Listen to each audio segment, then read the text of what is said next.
আপনাদের সম্মুখে দ্বিতীয় পর্ব নিয়ে হাজির হলাম।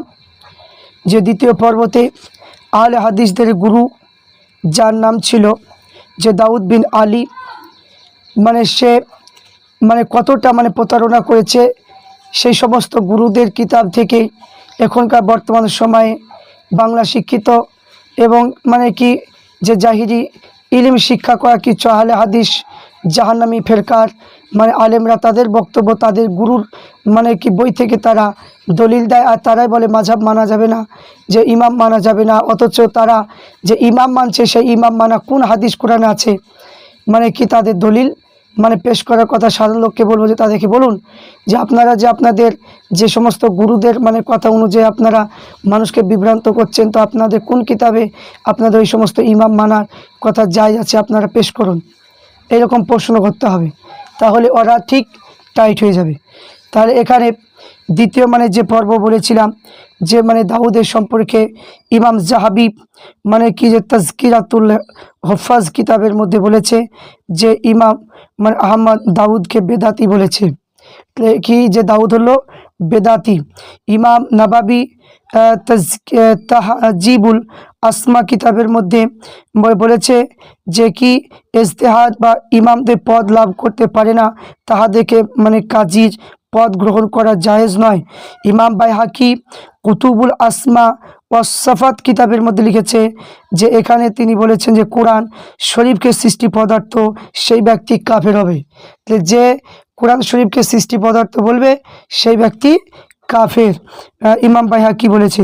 তারপর এজিদ বিন হারুন মুজান্না শফি এহিয়া বিন এহিয়া উপরোক্ত সমর্থন করেছেন।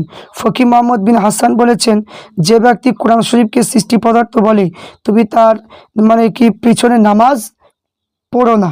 তাহলে এখানে যারা যে সমস্ত আহলে হাদিসদের গুরু তাদের কিতাবের মধ্যে লিখেছে যে আল্লাহ সৃষ্টি পদার্থ, এই সমস্ত আহলে হাদিসদের পিছনে নামাজ পড়া হবে না, চলবে না। মোহাম্মদ বিন সাবিক বলেছেন যে আমি ইমাম ইউসুফেরকে জিজ্ঞাসা করেছিলাম যে ইমাম আবু হানিফা কি কোরআন শরীফকে সৃষ্টি পদার্থ বলতেন? তিনি বললেন যে না, মায়াজাল্লাহ এইরূপ কথা কি বলতেন না, যে মায়াজাল্লাহ যে ইমাম আবু হানিফা কখনো এইরকম কথা বলতেন না। আমি মতটা কি ধারণা করি না।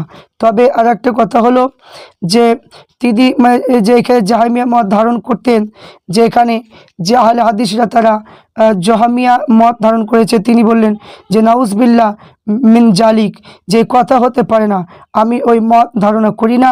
এই রেওয়াতটা রাবিগণ বিশ্বাসভাজন ছিলেন।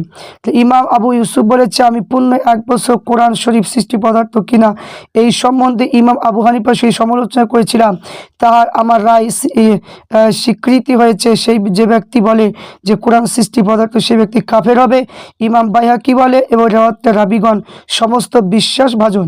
তাহলে এখানে বোঝা গেল যে আপনার যে আবু কি যে দাউদের কথা, যে দাউদ যে আল্লাহকে সৃষ্টি পদার্থ বলেছে, এখানে আপনার আবু ইউসুফ ইমাম আবু হানিফার কাছে প্রশ্ন করেছে দীর্ঘদিন ধরে, তাই তিনি এই সম্পর্কে আলোচনা করেননি। তাই ইমাম বাইহাকি বলেছে যে ব্যক্তি আল্লাহকে কোরআনকে সৃষ্টি পদার্থ বলবে সেই ব্যক্তি কাফের হবে। তো ইমাম বুখারী বলেছে কোরআন আল্লাহ তাআলার কথা ওয়া সৃষ্টি পদার্থ নয়। মক্কা শরীফ, কুফা, বসরা, শাম, মিসর, খোরাসান বিদ্বানগণ মতে উপর পাইছি। ইমাম বুখারী বলেছেন আমি ইহুদি, খ্রিস্টান এবং অগ্নি উপাসকগণের মতে প্রতি গবেষণা করে কোনো দলকে তার কাফেরি জাহিমিয়া অপেক্ষা অধিক তো ভ্রান্ত দর্শন করি নাই। তাই যে ব্যক্তি জাহিমিয়াকে জ্ঞাত সারিক কাফের না বলে আমি তাহাকে নির্বোধ ধারণা করি। তাহলে এখানে কি বললেন যে ইমাম বুখারী বলেছে যে ব্যক্তি জাহিমিয়া দলটাকে কাফের কি না বলবে, সে কি তাকে ইমাম বুখারী বলছে আমি তাকে কি নির্বোধ ধারণা করি। ইমাম বুখারী আরও বলেছেন যে জাহিমিয়া রাফিজি পশ্চাতে নামাজ পড়া ইহুদি খ্রিস্টানদের পশ্চাতে নামাজ পড়া একই সমান। যারা জাহিরি যারা ইমাম বুখারী বলেছে জাহিমিয়া বা রাফিজিয়া পশ্চাতে যা নামাজ পড়ে আমি মনে করি তা ইহুদি এবং খ্রিস্টানের পিছন নামাজ পড়া একই সমান। তাদের সালাম করতে নাই, তাহাদেরকে পিড়াপিড়িতে সেবা করতে নাই, তাদের তাদের সহিত নিকাহ করতে নাই, তাদের সাক্ষী গ্রহণ করতে নাই, তাদের মানে কি জবাই করা পশু ভক্ষণ করতে নাই। কে বলেছে? ইমাম বুখারী। তো ইমাম বুখারী রহমাতুল্লাহ আলাইহি তিনি বলেছেন। তারপরে উপরোক্ত বিবরণ প্রমাণিত হলো যে ইমাম আজদি, ইমাম আহমদ, ইমাম মোহাম্মদ বিন এহিয়া জহিলি ও ইবনে আবি হাতেম, আবু হাতেম, ইসহাক বিন রেওয়াতে ইবনে খারেস, আবু জুররা মুহাদ্দিসগণ দাউদকে পরিত্যক্ত, বেদাতি, ভ্রান্ত ইত্যাদি বলেছেন। তো ইমাম বুখারী মতে দাউদ জাহিমিয়া হয়ে যান। তো জাহিমিয়াদের সম্বন্ধে ইমাম বুখারী অন্যান্য বিদ্বানদের মতে আপনার অবগত হয়েছে যে দাউদ অনুসরণকারী সহিত সর্বপ্রকার সম্বন্ধে ত্যাগ এবং মানে কি করা হুকুম, এবং মানে কি যে ইমাম বুখারী মতে হইতে উদ্ধৃত করা হয়েছে।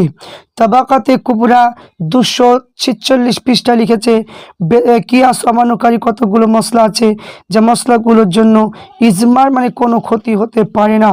তাই কি বদ্ধ পানির পায়খানা করা জায়েজ হওয়া উল্লেখিত 6টি বস্তু স্বর্ণ, রূপা, জব, গম, খুম্মা, লবণ এ ব্যতীত অন্য বস্তু সুদ হারাম না হওয়া, এইরূপ আরও কতগুলো মশলা মানে আছে যা এদের জন্য উপর ভর্সনার তীর নিক্ষেপ হয়েছে এবং লাঞ্ছনার মানে কি যেখানে বাড়ি বর্ষণ হয়েছে। তাহলে কাজী শৌকানি নইলুল আওতার কিতাবে প্রথম খণ্ডে লিখেছেন যে দাউদ কিয়াস অমান্যকারী মতে স্ত্রী সঙ্গমকালে বীর্য স্বল্পিত না হলে মানে গোসল ফরজ হবে না। তাহলে এখানে দাউদ কি বলেছে? যে বলছে যে এই যে কিয়াস অমান্যকারী তার জন্য বলছে স্ত্রী সঙ্গম করলে বীর্য যদি বাহির যদি না হয় তাহলে গোসল ফরজ হবে না। মিসকল খেতাব কিতাবে প্রথম খণ্ডের মধ্যে লিখেছে দাউদ বললেন নাপাকি অবস্থায় মসজিদে থাকা জায়েজ। তাহলে এখানে যে সমস্ত আপনার মানে কি যে এখানে যার সম্পর্কে আলোচনা করছে দাউদের সম্পর্কে যে আহলে হাদিসদের যে সমস্ত মানে কি আপনার মানে ফিতনা দল, যে দাউদ বিন আলী জাহিরি মতের মানে জাহিরি একটা মানে ফেরকার মতের মানে কি যে মৌলবি ছিল, সে কিয়াসকে অমান্য করত, আল্লাহকে সৃষ্টি পদার্থ বলতো। তাহলে এ হচ্ছে এর মানে কি এই সমস্ত মানে এই গুরুদের যে সমস্ত দল বেরিয়েছে আহলে হাদিস লামাজাবি, এদের পিছনে নামাজ পড়া চলবে না। আর ইমাম বাইহাকি তাদেরকে কাফেরে ফতোয়া দিয়েছে। তাই আমি আপনাদের সম্মুখে এই ইমাম বুখারী কত বড় আলেম ছিলেন সেই সম্পর্কে আলোচনা করব।